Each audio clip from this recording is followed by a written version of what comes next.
অস্তিত্ব নাই, খালি মেলছে কি বলে অতাবাত্তাল ইলাইহি তাবতিলা, মেলার মতো মেলো, ওরা মেলছে মেলার মতো।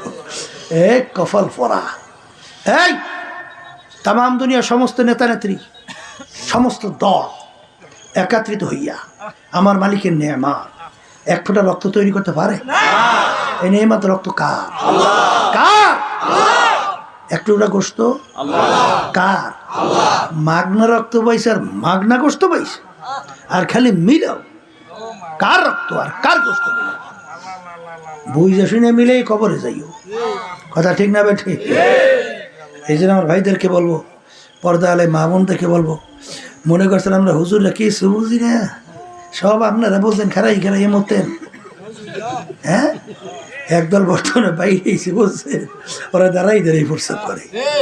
এই মানুষ মানুষ কয় না, যার ভিতরে ইজ্জত সম্মান লজ্জা আছে, আর হুশ মানে এই যে বুঝ ব্যবস্থা এটা আছে, এটা তো মানুষ কয়। কথা কয় না? আচ্ছা বলেন তো, যার ভিতরে মান ইজ্জত আছে, হুশ আছে, ও রাস্তার পাশে মানুষ এসে দাঁড়াই প্রস্তাব করতে পারে? আমি একদিন রাস্তায় যাইতে আছি গাড়ির মধ্যে, হারে কপাল রে কপাল, ও দাঁড়াই দাঁড়াই দেশে সাইডে বুঝছে, ওদিকে আর মোবাইলটা ধরে কথা কইতে আছে, ওদিকে মানুষ যায় না, গরু যায় না, ছাগল যায়, কোনো খবরই নেই। এরকম আছে না? নাই আছে না? ব্যাপার কি, ওরা দাঁড়াইয়ে প্রস্তাব করে খায়। এই যে ফ্যাসিস্ট পলাইল না 5 তারিখ, 5ই আগস্ট খুনি পলাইছে না? আচ্ছা ওরা কি করছে তা তো জানেন না। শিক্ষা সিলেবাসের মধ্যে ক্লাস 6-7 পর্যন্ত এই ডারউইনের থিওরি ঢুকাইয়া দিয়েছে। ডারউইন বলছে মানুষ নাকি আল্লাহ সৃষ্টি করে নাই, বানর থেকে সৃষ্টি হয়েছে।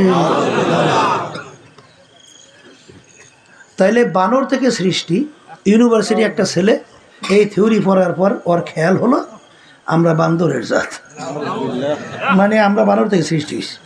তো ওকে আছে ঢাকা এই চিড়িয়াখানা দেখার জন্য। ঢাকা চিড়িয়াখানা আছে না? তাই চিড়িয়াখানা প্রথম গেট দিয়ে ঢুকলেই তো বান্দরের ঘর, বানরের ঘর না। ঢোকার পরেও হাজার হাজার বানর।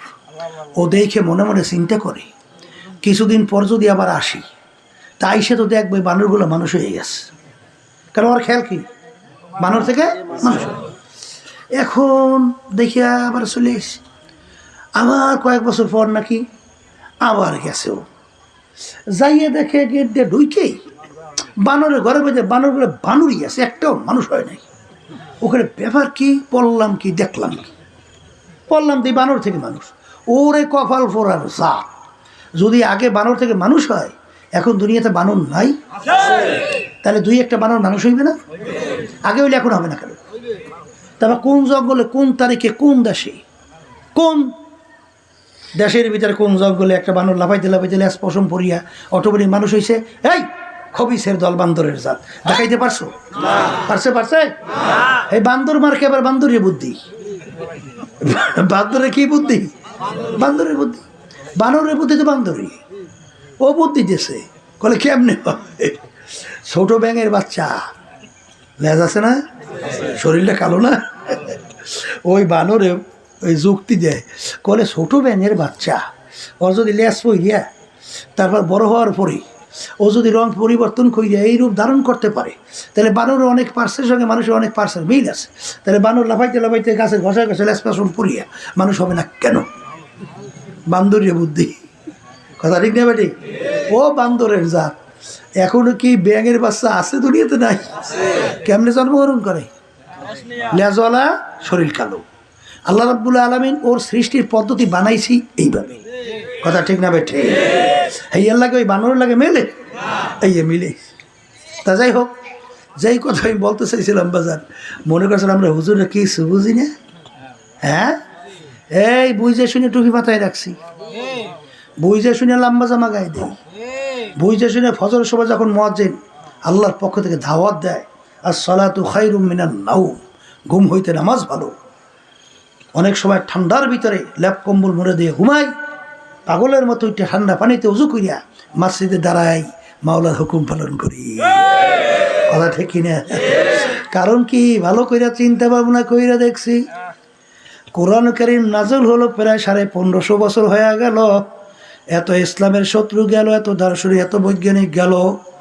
কোরআনুল কারীমের শুরুতেই লেখা আছে যালিকাল কিতাব লা রাইবা ফীহি, এই যে কিতাব দেখে এর ভিতরে কোনো ভুল নাই। এত বৈজ্ঞানিক, এত দার্শনিক, এত পণ্ডিত কোরআনুল কারীম নিয়ে রিসার্চ করলো, কিন্তু আজ পর্যন্ত কেউ ভুল বের করতে পারে নাই। বরঞ্চ যত বৈজ্ঞানিক, দার্শনিক, যত পণ্ডিত কোরআনুল কারীম নিয়ে যখন রিসার্চ করে, ওরা কিন্তু কালিমা পইরা মুসলমান হইয়া যায়। কথা ঠিক না বেটি? এই কিছুদিন আগেও কানাডা, টরন্টো ইউনিভার্সিটি, টরন্টো হইল আপনার কানাডার রাজধানী, সেখানে ইউনিভার্সিটির প্রফেসর ক্যারি মিরল গণিত এবং যুক্তিশাস্ত্রের উপরে পাণ্ডিত্য অর্জন করছে। বাইবেলের উপরে পাণ্ডিত্য অর্জন করিয়া খ্রিস্টানদের ধর্মযাজক, তার সঙ্গে আহমদ দিদারের সঙ্গে যখন ডিবেট হয় কোরআন কারীম এবং বাইবেল নিয়ে, তখন চ্যালেঞ্জ হিসাবে ক্যারি মিরল যখন কোরআন কারীম রিসার্চ করতে গেছে, যাইয়ে দেখে কোরআন কারীমের শুরুতেই চ্যালেঞ্জ যালিকাল কিতাব লা রাইবা ফীহি। পড়ার সঙ্গে সঙ্গে ওর ভিতরে থরকম্পন শুরু হয়ে গেছে। এরকম দুনিয়ার ইতিহাসে নাই, কোনো ইতিহাসে নাই। আজ পর্যন্ত দুনিয়া সৃষ্টির পরে কোনো লেখক, কোনো গবেষক, কোনো দার্শনিক, বৈজ্ঞানিক, কোনো পণ্ডিত কেউ বলতে পারে নাই আমার লেখায় কোনো ভুল নাই, আমার দর্শনে কোনো ভুল নাই, আমার আবিষ্কারে কোনো ভুল নাই। একমাত্র দুনিয়ার ভিতরে একটাই কিতাব যার শুরুতে লেখা আছে যালিকাল কিতাব লা রাইবা ফীহি। এইটা পড়ার পরই তার শরীরে ব্যাপার কি রে।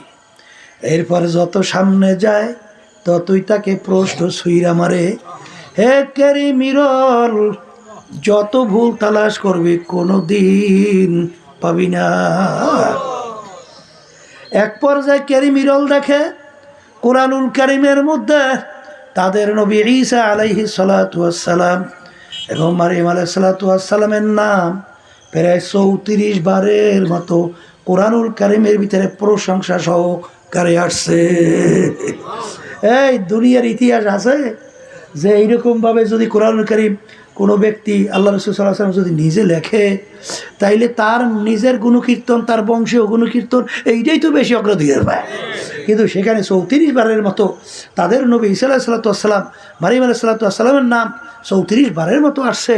আর সেখানে আমাদের নবীর নাম আসছে মাত্র কোরআনুল কারীমের ভিতরে 4 বার। কয়বার? তিনি আরও হতভম্ব বলে। এক পর্যায়ে তিনি রিসার্চ করতে করতে কয়েক বছর আগে তিনি নিজে কালিমা পড়ে মুসলমান হয়ে গেল।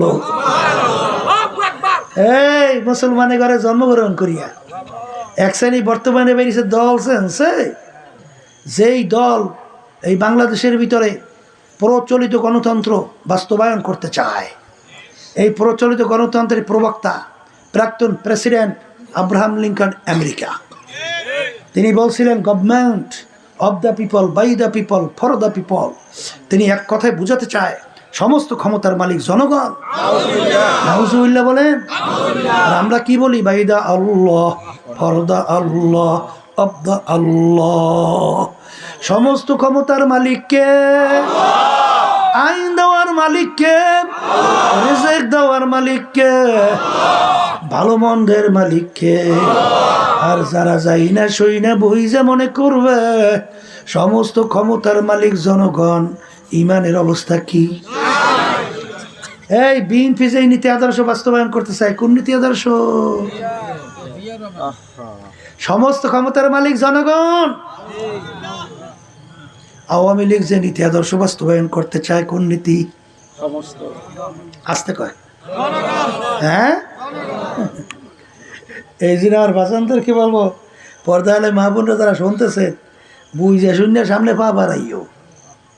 কবর রেখে তো কোনো দলাদলি নেই, আর বংশের গরম নেই, টাকার গরম নাই। তবে কথা আছে, যাই না শুই না বুঝা এক শ্রেণী বর্তমানে ক্ষমতার জন্যে, সম্মানের জন্যে, অর্থের জন্যে বিভিন্ন কায়দায় এরা বিভিন্ন কায়দায় জড়াইয়া থাইকা বিভিন্ন ফতুয়া মতুয়া হতো দেয়, তাই না? কি জোরে কান্দে? এই জন্য আল্লাহ রাসূল সাল্লাল্লাহু আলাইহি সাল্লাম বলছেন, হুব্বুদ দুনিয়া রাসু কুল্লি খতিয়াতিন, সমস্ত গুনার মূলই হলো এই দুনিয়ার মোহ। আমার আব্বাজান রহমাতুল্লাহি আলাইহি তিনি বলতেন, বাবা তোমরা যারা চরমনাইতে আসো, যতক্ষণ পর্যন্ত তোমাদেরকে কোরআন এবং হাদিস অনুযায়ী তোমাদেরকে আমি পথ দেখাবো, ততক্ষণ তোমরা আমার কথা মানবা। আর যখন কোরআন এবং হাদিসের বাইরে পথ দেখাবো, তখন আমার থেকে তোমাদের সইরা বাইগা যাওয়া অজীব। সবাই মুজাহিদ কারো মনে আছে এই বক্তব্য? এটা হাতুটা তো কার কার মনে আছে? কি আমার আব্বাজান রহমাতুল্লাহ আলাইহি বলতেন, বাজান আমার কবরে আমি যাব, তোমার কবরে তুমি যাবা, তোমার কবরের প্রশ্নের উত্তর তুমি দেবা। বাজান খোদা না কাজটা যদি কবর জাহান্নামের আগুন এসে ভইরা যায়, এই ভোগ ভোগা আমার দল করবে না, আমার দলের নেতা নেত্রী করবে না।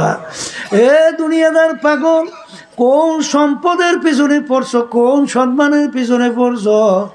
মাঝে মাঝে একটু চক্ষু বন্ধ করো, নিরিবিলি মুরাকাবা করো। বাজান তাম দুনিয়ার মোট 4 জন লোক রাজত্ব করছিল, এর ভিতরে দুইজন মুসলমান, 2 জন অন্য জাতি। 2 জন মুসলমানের ভিতরে একজন বাদশাহ সিকান্দার বা ইস্কান্দার বাদশাহ তাম দুনিয়ার রাজত্ব করলো। তাম দুনিয়ার বাদশাহী কইরা ইন্তেকালের আগে ওসিয়াত করলো, আমার মৌত হওয়ার পরে, আমার ইন্তেকালের পরে আমাকে গোসল করাইয়া, কাপড় পরাইয়া, খাটের ভিতরে উঠাইয়া, হাত ধরে একটু বাহিরে রেখে শহরটাকে ঘুরাইয়া, এরপর আমাকে কবরের ভিতরে দাফন কইর। তিনি দুনিয়ার থেকে বিদায় নিয়া যখন চলে গেল, কাপড় পরাইয়া, খাটের ভিতরে উঠাইয়া, হাত ধুইরা বাহিরে রেখে শহর ঘুরায়। যারা বোঝে না তারা বলে, দেখছ আজীবন বাদশা আমাদের থেকে খাজনা এবং ট্যাক্স নিল, এখন মরার পরেও কেমন হাত পাইতে আছে, মনে হয় খাজনা এবং ট্যাক্স চায়। বিজ্ঞ আলেমরা বলে, বোকারা তোরা তো বোঝো নাই, জানো না, বাদশা সিকান্দার ইন্তেকালের আগে ওসিয়াত করছিল, মৌতের পরে খাটে উঠাই হাত বাইরে রাইখা শহর ঘুরাইয়া দাফন করার জন্যে। তিনি তামাম দুনিয়ার মানুষকে বুঝাতে চায়, ও তামাম দুনিয়ার মানুষেরা, আমি বাদশা সিকান্দারের মতো এত বড় বাদশা দ্বিতীয় মনে আর কেউ হইতে পারবি না। তামাম দুনিয়ার রাজত্ব করলাম, কিন্তু আমি যখন কবরে রওনা করলাম, একেবারে 2টা খালি হাত নিয়ে কবরে রওনা করলাম, আর কিছুই নিতে পারলাম না। আল্লাহ আল্লাহ, এই জন্য আমার বাজানদেরকে বলবো, কোন সম্পদের পিছনে পড়ছো, কোন সম্মানের পিছনে পড়ছো? বাজান বাংলাদেশের ভিতরে কত ঘটনা। যমুনা গ্রুপের মালিক বাংলাদেশের ভিতরে 2-1 ধনীর ভিতরে একজন। করোনা ভাইরাসের সময় যখন করোনা আক্রান্ত হয়ে গেল, বাজান যখন শ্বাস টানতে ছাড়তে পারে না, তখন ডাক্তারকে ডাক দিয়ে বলে, ডাক্তার তুমি যদি আমার শ্বাস টানা ছাড়ার ব্যবস্থা করতে পারো, তুমি কাগজ কলম নিয়ে আসো, সমস্ত সম্পদ তোমাকে লিখে দেব। কিন্তু কই, শ্বাস টানা ছাড়ার ব্যবস্থা কিন্তু আর করতে পারে নাই। এ কবরের যাত্রীরা, বাংলাদেশের ভিতরে এক বড় ধনী ব্যাংকার মারা যাওয়ার পরে ওর লাশ নিয়ে গাড়ির গ্যারেজের ভিতরে ফেলাইয়া রাখছে। ওর 2 ছেলে বাপের দাফন কাফনের ব্যবস্থা না কইরা বাপের রাইখে যাওয়া সম্পদ নিয়ে মারামারি করে, কাটাকাটি করে, ঝগড়াঝাটি করে। ওদিকে বাপের লাশ ফুইলা ফাইটা পয়সা গন্ধ হওয়ার উপক্রম, কোনো খবর নাই। এলাকার লোকজন সাদা দইরা তারপর তাকে দাফনের ব্যবস্থা করলো। কার জন্য সম্পদ রাইখা যাও? আরে হারামকে হারাম মনে করো না, ঘুষকে ঘুষ মনে করো না, সাদাবাজি কইরা, টেন্ডারবাজি কইরা, ক্ষমতার বলে দলের কারণে বিভিন্ন সম্পদ গুছাইয়া কার জন্য রাইখা যাও? এত টাকা রাখবা কোথায়? কাপনে যে পকেট, এত টাকা রাখবা কোথায়? কাপনে যে পকেট। এই জন্য আমার বাজানদেরকে বলবো, পর্দালে মা বোনদেরকে বলবো, আমিনু কামা আমানান নাস, তোমরা ঈমান আনো সাহাবায়ে কেরাম যেভাবে ঈমান আনছিল। বাজান সাহাবায়ে কেরামের ইতিহাস পড়িয়া দেখেন, ওমর ফারুক রাদিয়াল্লাহু তাআলা আনহু অর্ধেক দুনিয়ার রাজত্ব করার পরেও মাওলার ভয়, মাওলার আযাব ও গজবের ভয়, জাহান্নামের ভয়, কানতে কানতে গালের ভিতরে দুইটা দাগ পইরা গেছিল। লোকেরা বলে আমির, কালো দাগ ভালো দেখা যায় না, ঔষধ লাগান ভালো হবে। তিনি বলে আমার সাথীরা, আমার মালিক যখন জিজ্ঞাসা করবে, ওমর কি আমল আমার কাছে নিয়ে আসছো, আমি চিন্তা করে দেখছি আমলের ত্রুটি কোনো শেষ নাই। বলবো মালিক আপনার ভয়, আপনার আযাব গজবের ভয়। কাঁদতে কাঁদতে দাগ পড়াইয়া কালো নিয়ে আসছে। আল্লাহ রাবী সাল্লাল্লাহু আলাইহি ওয়াসাল্লাম হাদিসের ভিতরে আসছে এমনভাবে কাঁদতেন, অনেক সময় কান্নাহু তল্লু, মনে হয় যেন হালকা বৃষ্টি পড়তেছে। এ দুনিয়াদার পাগল আমার বাবারা, আমিনু কামা আমানান নাস, ঈমান আনো সাহাবায়ে কেরাম যেভাবে ঈমান আনছিল। আবু বকর সিদ্দিক রাদিয়াল্লাহু তাআলা আনহু বাজান বড় ধনী মাপের লোক ছিল, আর 40,000 স্বর্ণ মুদ্রা প্রায় আল্লাহর রাস্তায় গোপনে দান করছিল। 40,000 স্বর্ণ মুদ্রা প্রকাশ্যে আল্লাহর রাস্তায় দান করছিল। বর্তমান যুগে 80,000 স্বর্ণ মুদ্রা প্রায় শত কোটি টাকার মালিক, বড় বংশের লোক, বড় শিক্ষিত নেতা গোছের লোক। কিন্তু বাজান দুনিয়া তাদের কাছে কি মূল্য ছিল। একদিন আল্লাহ রাসূল সাল্লাল্লাহু আলাইহি ওয়াসাল্লামের সামনে সালার শট গায়ে সালার শট পইরা বইসা আছে।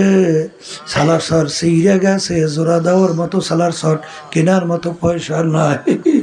এই অবস্থা আমার মালিকের কাছে বড় পছন্দ হয়ে গেল।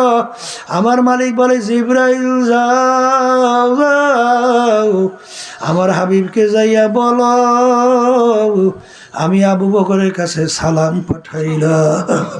আর আবু বকরের কাছে জিজ্ঞাসা করতে বইল। এই অবস্থায় পড়ার পরে আবু বকর আবার খুশি না বেজার। আল্লাহ জিবরাইল আলাইহিস সালাতু ওয়াস সালাম বলে, আল্লাহর রাসূল আমার মালিক আবু বকরকে সালাম পাঠাইছে, জিজ্ঞাসা করতে বলছে খুশি না বেজার। এত বড় ধনী, এত বড় বংশের লোক, এই অবস্থায় পড়ার পরে সে কি আমার মালিকের বলে খুশি না বেজার? যখন আল্লাহ হাবিব বলেন, আবু বকর আমার মালিক তোমার কাছে সালাম পাঠাইছে আর জিজ্ঞাসা করতে বলছে, তুমি এই অবস্থায় পড়ার পরে মালিকের উপরে খুশি না বেজার? আবু বকর সিদ্দিক রাদিয়াল্লাহু তাআলা আনহু দু চোখের পানি ছাইরা কান্দে আর বলে, ইন্নী লিরাব্বির রাজ, আমি আমার মালিকের উপরে খুশি, আমি আমার মালিকের উপরে খুশি।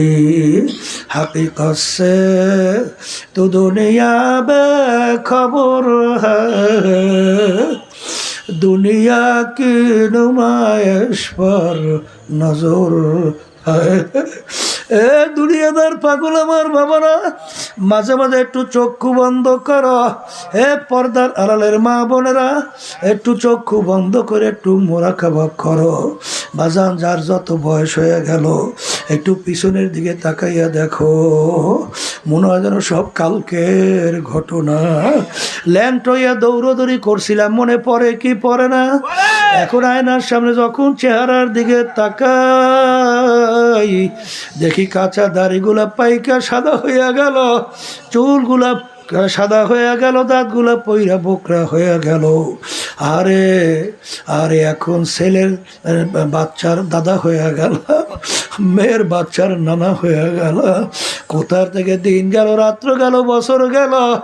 আরে আল্লাহ রাব্বুল আলামিন কিয়ামতের ময়দানে কোরআনুল কারীমের ভিতরে আল্লাহ রাব্বুল আলামিন বলেন, কিয়ামতের ময়দান একজন আরেকজনকে জিজ্ঞাসা করবেন, ভাই কামলা বিসনা, আমরা দুনিয়ার ভিতরে কতদিন ছিলাম? একজনে উত্তর দেবে, লাবিসনা ইয়াওমান আও বা'যা ইয়াওম, একদিন অথবা একদিনের কিছু অংশ দুনিয়ার মধ্যে ছিলাম। আর একজনে বলবে, না না না, আরে যারা হিসাব রাখছে তারাই বলতে পারবে, কিন্তু আমার তো মনে হয় ফাস আলিল আদিন, যারা হিসাব রাখছে তারাই বলতে পারবে। আমার তো মনে হয় ঘরের এক দরজার থেকে ঢুকলাম, অন্য দরওয়াজা থেকে বের হইয়া আসলাম, ঢুকলাম বের হইলাম, ঢুকলাম বের হইলাম। এই তো মনে হয় আমার কাছে দুনিয়ার জিন্দেগি। এই জন্য আমার বাজানদেরকে বলবো, এক কবরের যাত্রীরা মুসলমানের ঘরে জন্মগ্রহণ কইরা আমার বাজানদেরকে বলবো, কিয়ামতের ময়দানে যদি খোদা না কাস্তা জাহান্নামের শিকল হাতে পায় লাগে, এর চেয়ে কপাল পোড়ার সারে জাহানে হইতে পারে না। এ কবরের যাত্রীরা বাজান, দুনিয়ার যে কোনো কাজে 5 বারও যদি কেউ ঠগো, আবার ওই কাজে জিতবার আশা আছে না নাই, কিন্তু একবার যদি কেউ কবরে যাইয়া ঠগো, আর দ্বিতীয়বার দুনিয়াতে আইসা আপিল কইরা জিতবার কিন্তু আর আশা নাই। এই জন্য আমার বাজানদেরকে বলবো, পর্দালে মা বোনরা যারা শুনতেছে, বাজান কার কখন কোন সময় ডাক আসবে তোমারও জানা নাই, আমারও জানা নাই। মুসলমান বলতেই মন চায় গুনার থেকে ফেরবে, নেকের কাজ করবে, চোখে পানি নিয়ে কলম নরম করবে, এরপর দুনিয়া থেকে বিদায় নিয়ে কবরে যাবে। কিন্তু বাজান শয়তান এবং নফসে আম্মারা এবং মানুষ শয়তান তোমার আমার পিছনে শত্রু হিসাবে বাজান সবসময় কাজ করে। এই মানুষ শয়তান, জিন শয়তান, নফসে আম্মারা শত্রু থেকে বাঁচার জন্যে আমার মালিক তোমাকে আমাকে হুকুম করছেন, ওয়াকুনু মা'আস সাদিকিন, তোমরা সাদিকিন বান্দাদের সঙ্গী হও। আমার বাজানদেরকে বলবো, পর্দালে মা বোনদেরকে বলবো, যারা সাদিকিন বান্দাদের সঙ্গী হয়েছে তাদের আমলের দিকে তাকাইয়া দেখো। হুশ থাকতে নামাজ ছাড়ে না, হুশ থাকতে আল্লাহর হুকুমের বিরুদ্ধে যায় না, আল্লাহর রসুলের তরিকাত ছাড়ে না, চোখের থেকে পানিও শেষ হয় না। যখন গুনার কথা মনে করে তখন তার চোখ থেকে পানি দর দর করে বাইয়া বাইয়া পড়ে। আর যেই মামলার তদবির নাই সেই মামলারও কিন্তু খালাস নাই।